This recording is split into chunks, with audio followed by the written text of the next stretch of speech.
In life, every day we encounter situations. Some are joyful, some are painful, but it is never the event itself that determines who we become.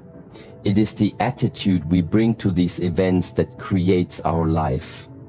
A positive mental attitude is not naive happiness, it is inner strength. It is not pretending that everything is fine, it is choosing who you want to be, even when things are not fine. Today I would like to share with you 5 habits that can help you develop what I call an unbreakable positive mental attitude. One that, like bamboo, bends but does not break. Every morning, before the noise of the world reaches you, before the phone lights up with notifications, and before responsibilities start calling your name, there exists a small window of purity, a moment untouched by pressure, expectation, or distraction. This is not just a time to wake up your body, it is the sacred beginning of your inner world.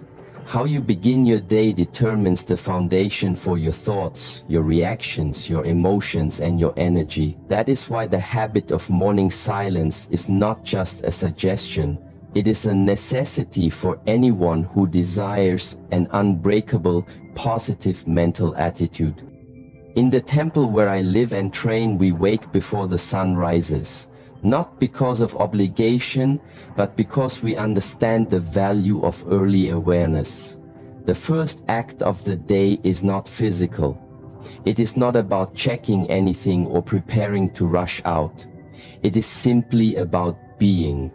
Sitting still, breathing slowly, watching, observing, listening.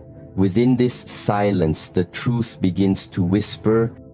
The silence in the morning is not about being passive or lazy, it is a form of active presence. You are sitting not to escape the world, but to prepare yourself to meet it fully. You are meeting yourself. Most people begin their day in reaction. As soon as they wake up, their minds are already running.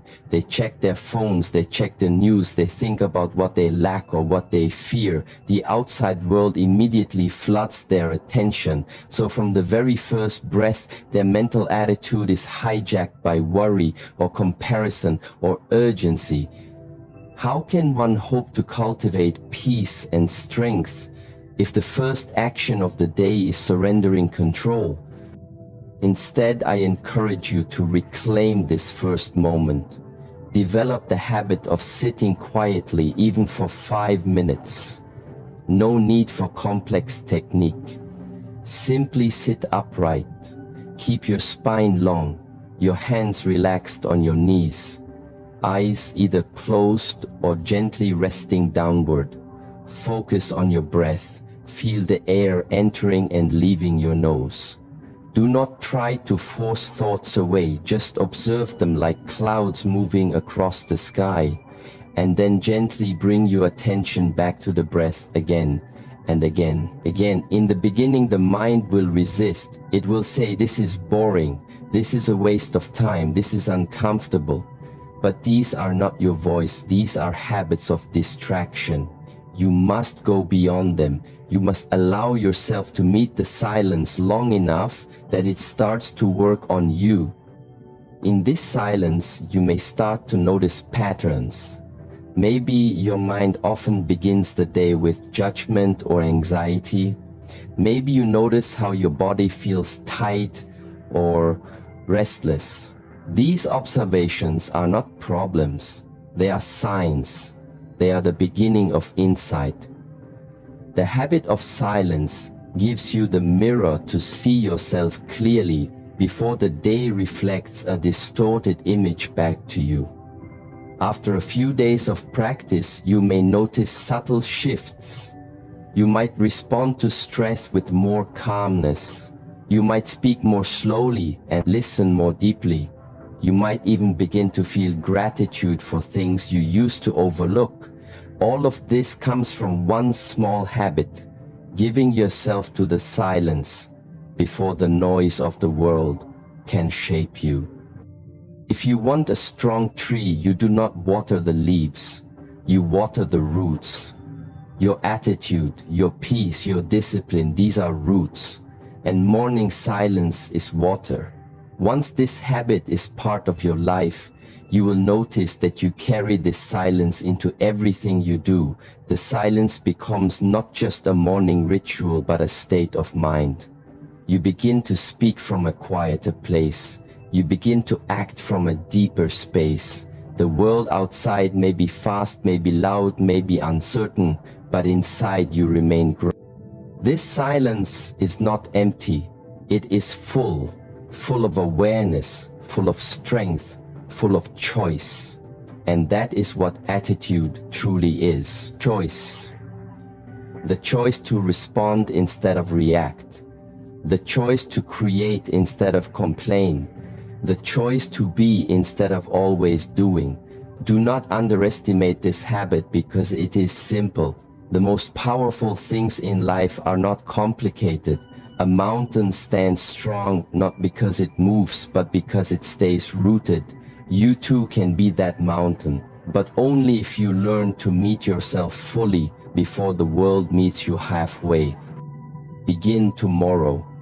Sit just 5 minutes. Do nothing. Watch your breath. Allow the silence to welcome you. It is not the silence of absence. It is the silence of presence. That is the birthplace of all unbreakable strength. If you can hold yourself each morning in this way, then no situation can truly shake you. No person can steal your peace. No difficulty can dominate your heart, because before the day begins, you have already won it. After the stillness of morning has reminded you who you are, there must follow action, not rushed action, not scattered effort, but disciplined movement, the kind of movement that connects your body to your mind and your spirit to your breath. This is the second habit, and without it, the silence will not sustain itself throughout the day. In the tradition I follow, we say that the body is the temple of the mind and the mind is the gate to the spirit. If your body is weak, your thoughts become heavy. If your body is restless, your focus breaks easily. Movement is not only a physical activity, it is a way to direct your energy with purpose and clarity. Disciplined movement is different from random exercise. It is not about looking a certain way or achieving speed or power.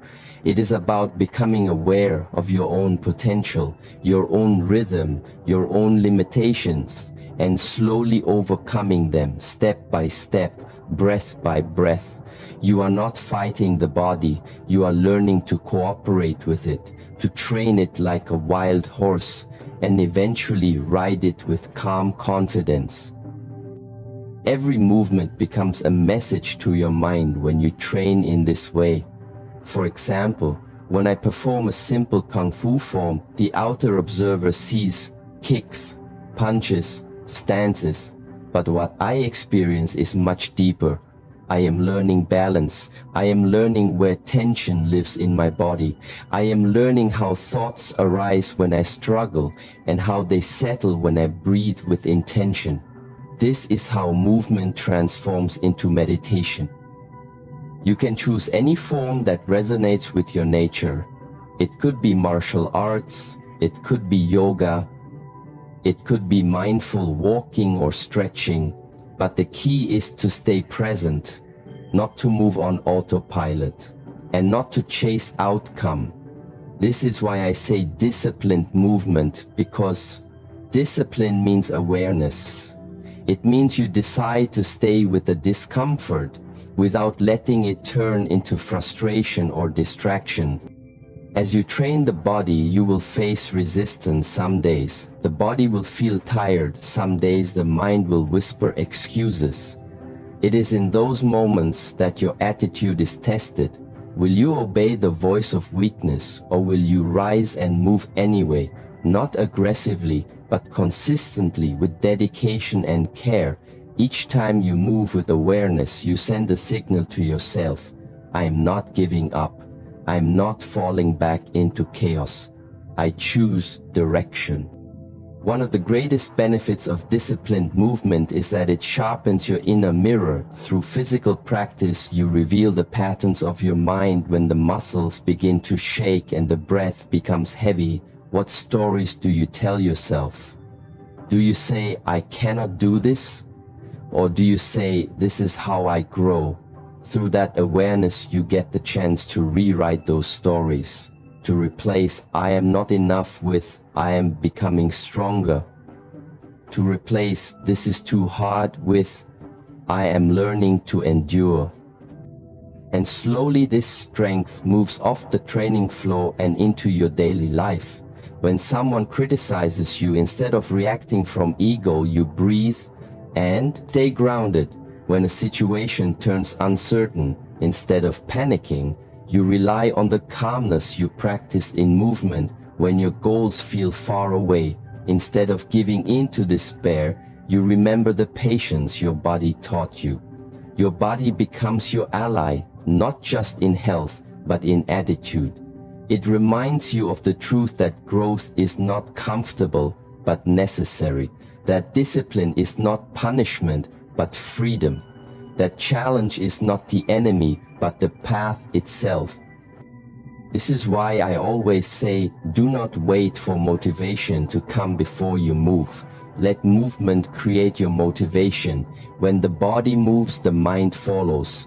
And when the mind follows, it quiets down. It becomes less chaotic, more stable, more focused. And a focused mind is a positive mind. A strong body supports a resilient heart.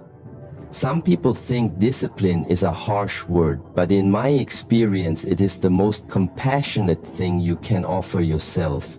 You are saying, I care enough about this life, this mind, this potential to train it, to shape it, to protect it from being lost in the noise of distraction and the pull of weakness. Each session of disciplined movement is a step towards freedom, not just physical freedom, but mental liberation.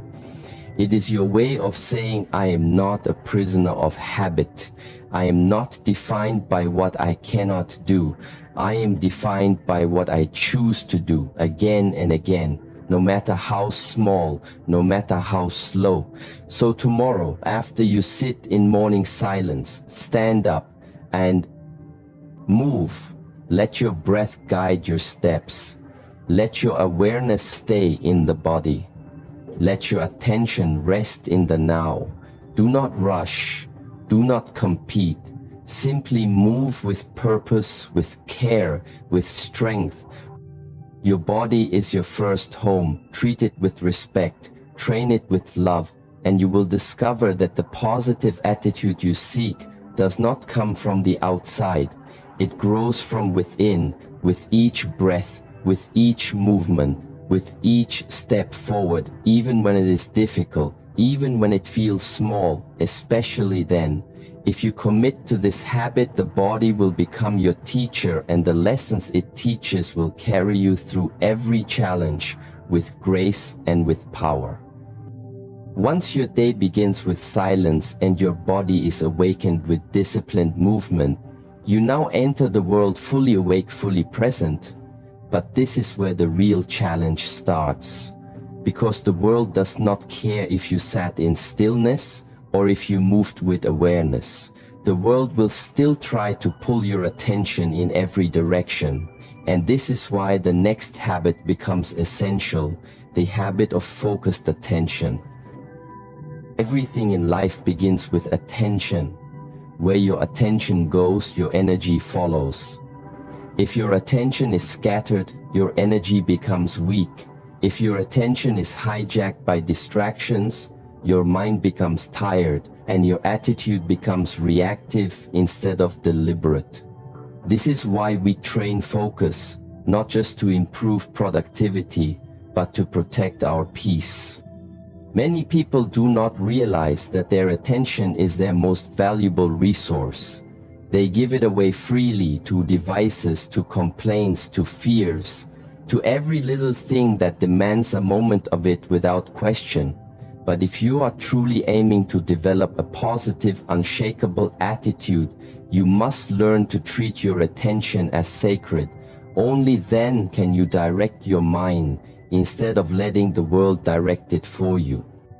One of the best ways to practice focused attention is to choose one task and give it your full presence. This may sound simple, but it is not easy, because the modern world is designed to fragment your focus.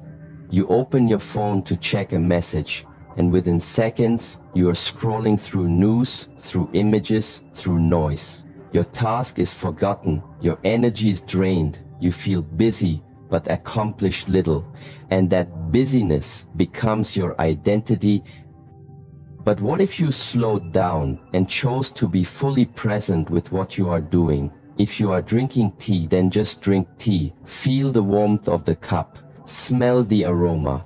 Notice how it feels as it enters your body. If you are speaking with someone, then really listen. Do not wait to respond. Just listen fully. If you are working on something, then stay with it. Do not check anything. Do not let your mind wander to what is next. Just stay here. Through this simple yet powerful practice, you begin to regain control of your own mind. The monkey mind that jumps from branch to branch starts to settle. And in that stillness, your inner strength grows, because now you are choosing where your mind goes. And anything you choose consistently becomes a habit. And any habit you repeat with presence becomes a part of your character. People often think they need more time, but what they really need is more attention, because even 5 minutes of pure attention is more powerful than hours of distracted action. And the mind knows this. It thrives on clarity. It sharpens when it is not pulled in many directions. And a sharp mind sees clearly and responds wisely. Training focused attention also reveals something deeper. It shows you how much of your suffering comes from mental noise, not from reality, but from imagined stories, from unnecessary judgments, from wandering thoughts. When your attention is focused on the present moment, those stories lose their power, and what remains is simple life, direct life. The kind of life that does not overwhelm you but invites you to meet it with openness. Some people say they cannot focus, but that is not true. The truth is they have not trained it. Focus is like a muscle. You must exercise it daily.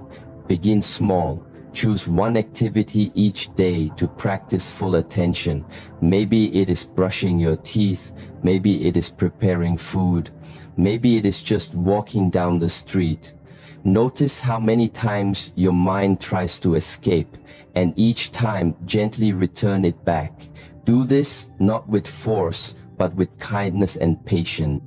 Over time, your attention becomes steady, and from steady attention comes a calm mind, and from a calm mind comes clear choices, and from clear choices grows a powerful and positive attitude, one that does not collapse under pressure, one that does not fall into negativity, one that moves through life with presence and purpose. This is not about becoming perfect. It is about becoming intentional, about not allowing yourself to be owned by distractions, about remembering again and again that you have the power to choose where your focus goes, and by choosing wisely, you are shaping the quality of your entire day. Even when things go wrong, you can choose your focus. Will you fixate on what is broken, or will you direct your attention to what can be done? Will you stay trapped in complaint, or will you shift towards solution? Attention is not about ignoring problems. It is about responding with clarity instead of reacting with chaos. When you master your attention, you begin to master your reality, and this mastery is the root of peace.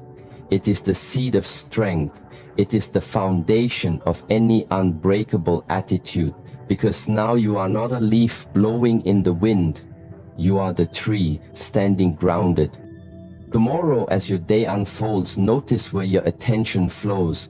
Bring it back when it wanders. Give it gently to what matters and protect it like a flame in the wind. Keep it steady, and you will begin to see how much brighter your inner light can shine, even when everything around you tries to dim it.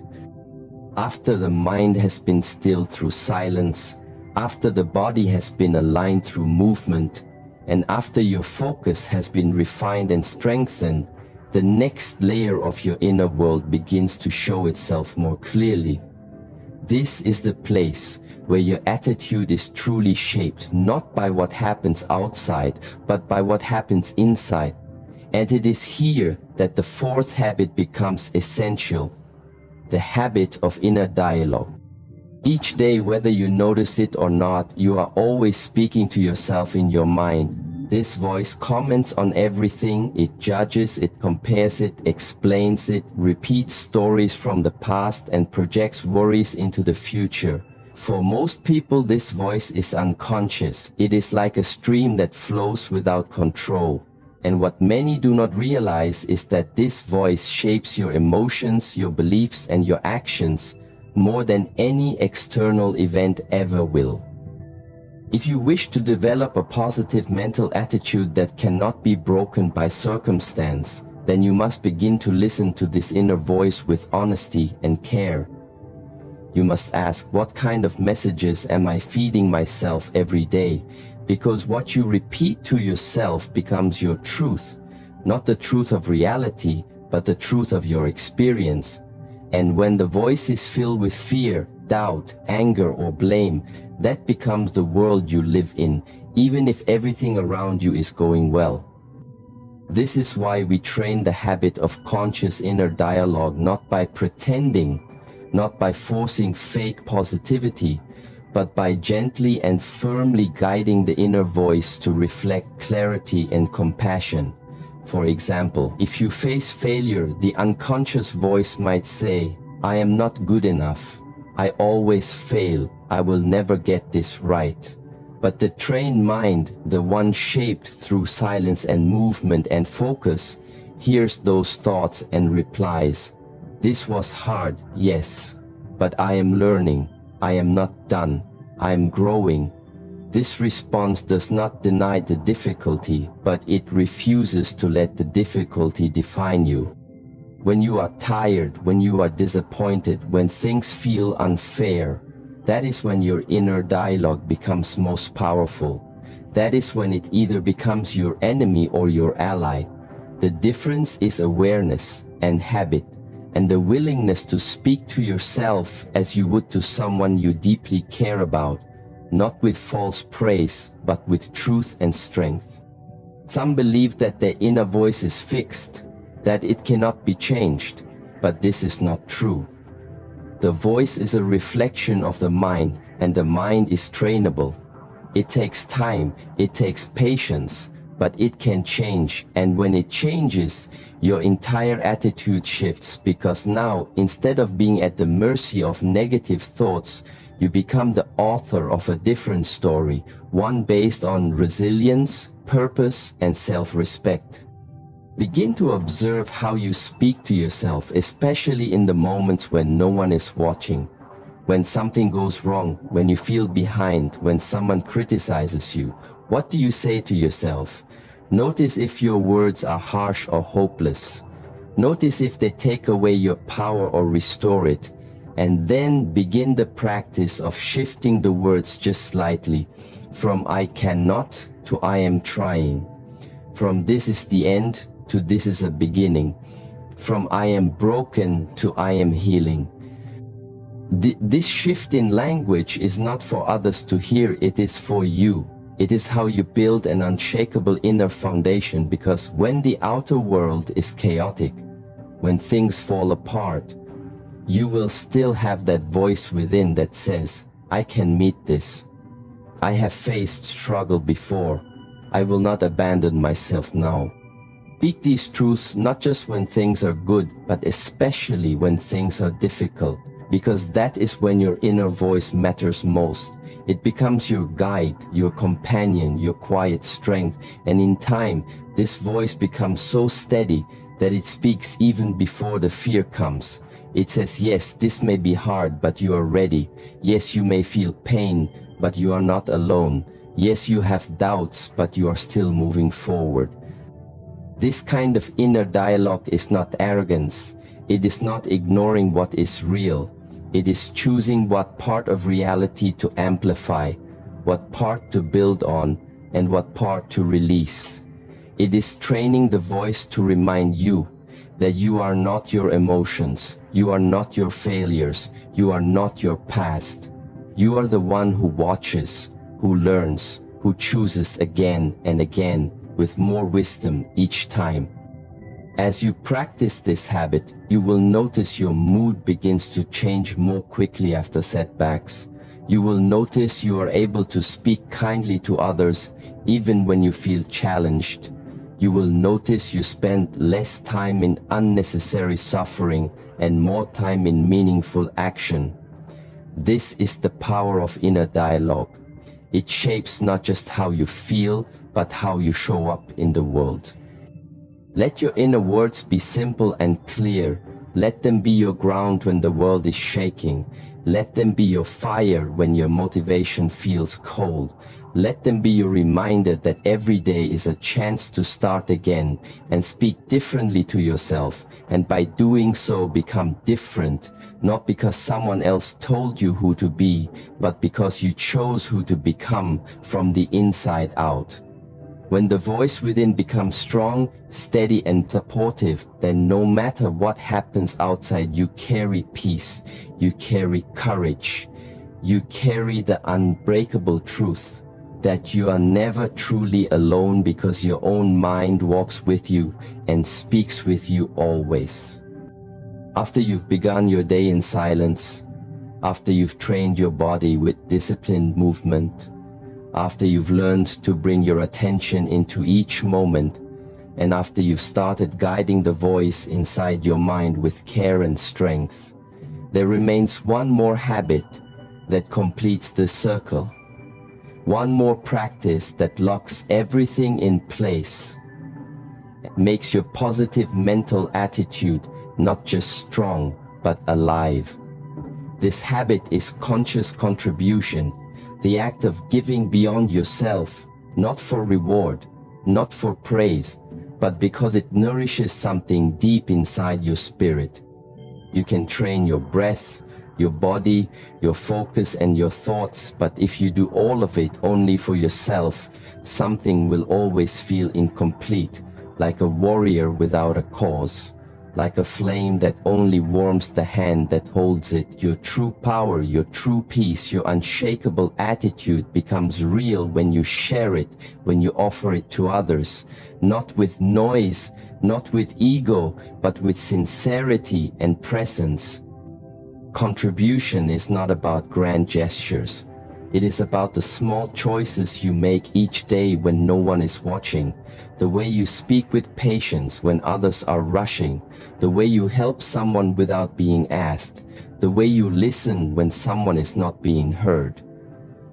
Each of these acts may seem small, but they carry weight, they carry meaning, and they strengthen your own mindset, because each time you act with kindness, you remind yourself that you are not helpless, you are not alone, you are not here just to survive, you are here to serve something greater than comfort or fear.